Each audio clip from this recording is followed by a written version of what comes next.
You know who I love? Barack Obama. Man is a genius. And what he said about Raul Castro, I think, is so true. He's not an ideologue. Of course, he said the same thing about himself, and we all know that's true. He nailed that one. And he said, when Barack Obama said, "I'm not an ideologue," I thought, wow, did he sum up my feelings about him? It's just nonsense. Yeah, kind of. He knows full well the Castros are ideologues. He knows full well they're dedicated communists, and they've been doing this for 50 freaking years. Yeah. They could have changed it a long time ago if they were pragmatists who were skeptical about the economic feasibility of communism. Yeah. They're completely dedicated to communism. I've become a real theater snob now because we have these phenomenal new theaters, a couple of them in our area, and they're full-on recliners. In one of these theaters, brings you dinner, you know, pretty good food too, restaurant quality food, and the recliner reclines all the way down.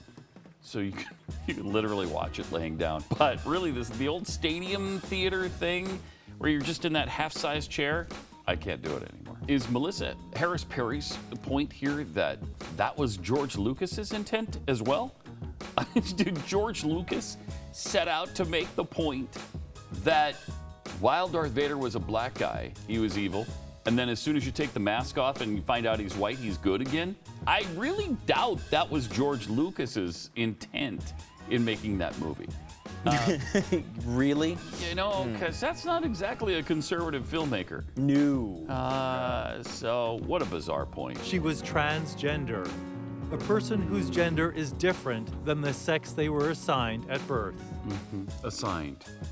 Okay. I don't know if they kind of picked this up, but the part about this that's really notable is not the transgender part. Right. He's 6. It's the 6-year-old part. Supposedly 6 years old. First of all, I will say, watching that clip, unlike reading the quotes, I actually believe. No, he's for real. Yeah, like he's being serious, not a bit. Yeah. Not trying to make a point. Right. But again, like if you're a 6-year-old girl, why are you speaking as a man in the interview? Yeah. Right. Why are you talking like this? Right. Like I don't know. The Black students of Emory want the app maker to apply a geofence around the school zip code. Are you freaking kidding me? What the hell? This is all part of the enabled society that these kids are growing up in. They're entitled. It's just They're entitled to not have any offense be directed toward them. They're entitled not to see anything that makes them upset or uncomfortable. They're entitled to all of these things. And somebody's got to tell them, no, you're not. Sit down and shut up.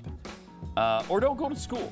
If you can't handle this, then you can't handle the real world. So you might as well get the hell out right now and just go, crawl into a corner in your bedroom and stay there. Don't tempt them. Wow. They will do it. So here are my hot takes.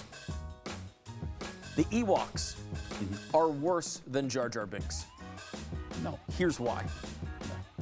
Jar Jar Binks is bad. He's really bad.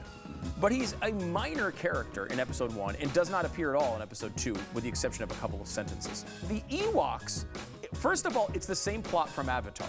It's these little wholesome organic creatures that take on all of this technology with rocks and ropes and somehow win, which is a dumb plot point, and it's silly.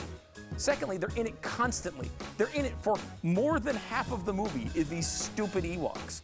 And they're just cutesy, lovable, furry characters that don't advance the movie at all, and they're in it all the time. So because you have, with Return of the Jedi, a pretty good movie that's ruined by Ewoks, episode 1 is not ruined by Jar Jar Binks. It's just bad anyway.